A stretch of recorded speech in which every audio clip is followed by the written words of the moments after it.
Hi guys, so good morning sa inyong lahat. So sino sa inyo ang gusto na namang makatipid? Meron ako ituturo sa inyo ngayong araw na to. Sino sa inyo may mga sasakyan dyan, tapos gusto niyo magdagdag ng susi? Nakikita nyo ngayon, ito yung ating Ford Everest. Ito yung dalawa nating original na susi. Tapos ito naman ngayon, yung ipoprogram natin na panibago. Mamaya ipapakita ko muna sa inyo na hindi pa to nakaprogram. Okay, kasi bakit ko kayo kailangan turuan? Paano makamura?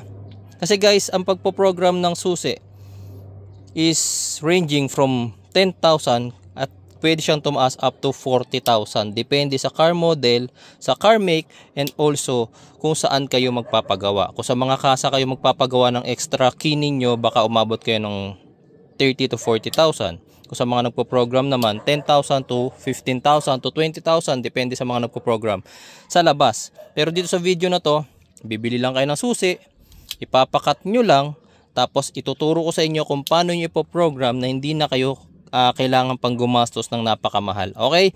So ipakita ko muna sa inyo. Ito. Pakita ko muna sa inyo na syempre hindi gumagana itong ating isang susi. Ito yung ating Ford Everest. I-lock muna natin yan. Lock. Okay. Dito ko ibababa. Ako rin yung taga-camera eh. So ito muna yung isang, ito yung dalawang susi ko. Nakakapag-lock. Unlock. Ayan, naririnig nyo naman. Okay. Lock and unlock na gagawa niya. Okay. So lagyan natin dito. Kunin natin yung isa. Lock. Unlock. Lock. Unlock. Lock. Unlock. Okay. So nagagawa rin niya.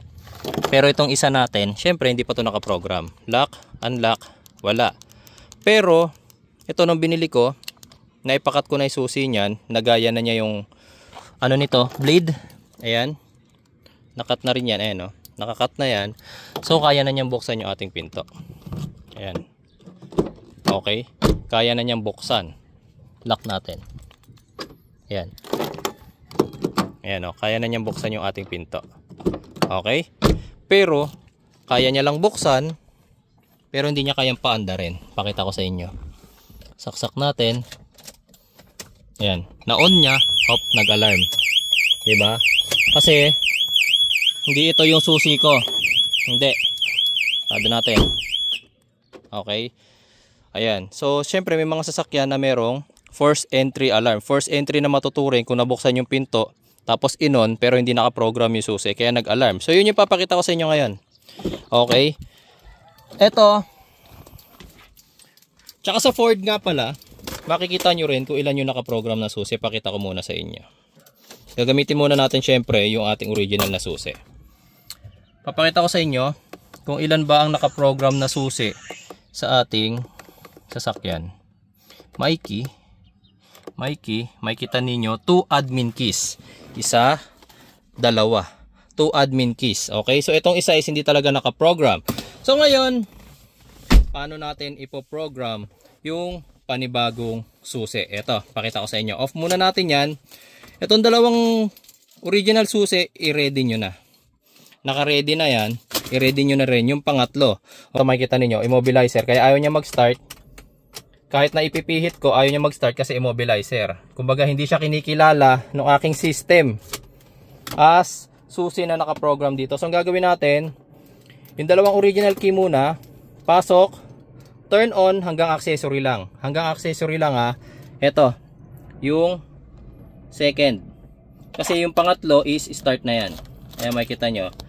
Ayan, oh. Yung pangatlo is start na. Ayan, nag-start na yung ating makina. Okay? Makikita nyo, nag-start na. May RPM na. Hindi tayo doon sa pangatlo. Sa accessory lang tayo. Ayan. Okay? Accessory lang.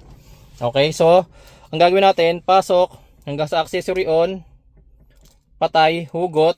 Isusunod yung pangalawang susi. Pasok. Accessory on.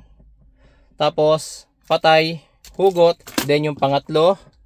Pasok, accessory on, okay, patay, and then hugot. Okay, so, kaya kailangan naka-ready na, nakalabas na agad yung mga blade. Okay, so simulan na natin. Yan, wait nyo lang muna mag-light up yung ating dashboard. Okay, pasok, itong pangalawa, pasok, yan, okay, patay, hugot. Ito yung ating ipoprogram, pangatlo. Yan. Yun, nakita nyo, nag-blink, ngayon lang siya nag-blink yung hazard, tas may narinig kayo yung parang isa pinto, nag-lock and unlock siya. Okay, hugot.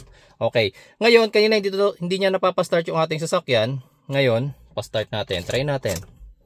Wait lang natin, turn on muna natin yung ignition switch. Tignan natin kung mag-i-start. Ayan, nag-start na siya guys.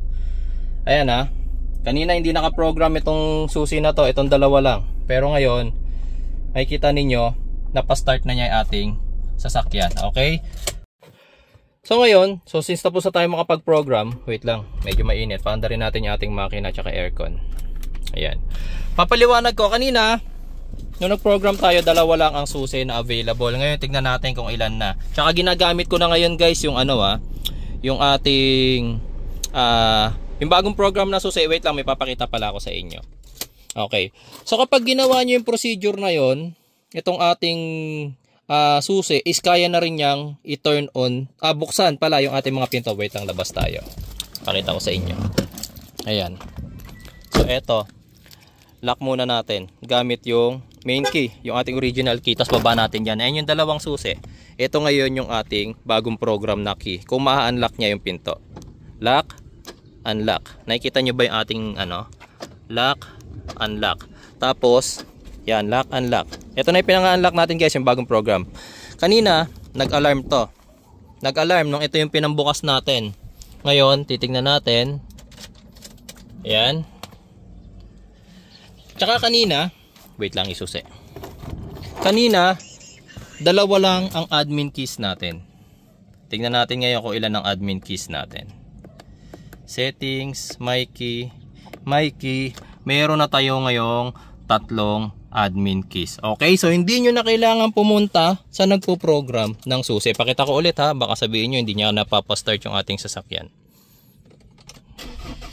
Ayan, napastart na niya yung ating sasakyan. Okay, kita naman 3 admin keys.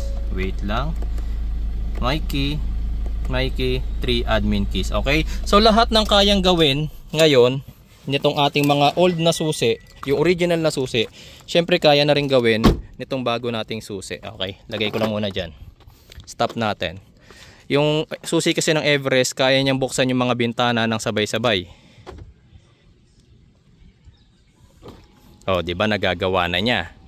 Pagka double lock diin, sasarado niya yung mga bintana. Di ba? Okay. Sa tailgate naman, tingnan natin. Ayan o. Lahat na nung nagagawa ng original na susi, nagagawa na nitong ating bagong program na susi. Okay? O naisasarado na rin niya yung ating tailgate. Okay, so sa mga magtatanong, Sir, paano pag isa na lang yung susi ko na original? Kaya pa bang mag-program ng ganyang paraan? Actually guys, yun yung hindi na. Okay? Kaya ang payo ko, habang dalawa pa ang original keys ninyo, gawin nyo na to. Kasi pag nawala na yung isa, halimbawa itong isang to nawala nyo, napulot na kung sino man, ito na lang ang natira. Okay, ito na lang ang natira. Kapag magpo-program kayo ng isa pang susi, hindi nyo na pwedeng gawin yung procedure na to. Kailangan nyo nang humanap ng mga nagpo-program ng susi, locksmith tsaka kasa, o kaya yung kagaya ko, yung nagpo-program ng susi. Sa akin, pag nagpa-program kayo ng susi ng Ford Everest, kasama na yung key, kasama na yung cutting, single ko is 10,000 pesos. Pero sa video na to, hindi ako naging madamot sa inyo. Gusto ko matuto kayo habang meron pa kayong dalawang susi, mag-program na kayo. Nakatipid na kayo ng 10,000 pesos. Bibili lang kayo ng key fob. Ang key fob na to is worth 1,000 pesos. Pakat, 500 pesos. So 1,500 lang. Okay, nakatipid kayo ng almost 85%. Diba? 10,000, 1,500 lang naging gastos nyo. Okay? So maraming salamat sa inyong panonood. Sa mga may natutunan, pa-share naman po ng ating video. Pa-like na rin po. And syempre, pa-follow na rin po ng ating Facebook page at YouTube channel. Salamat po.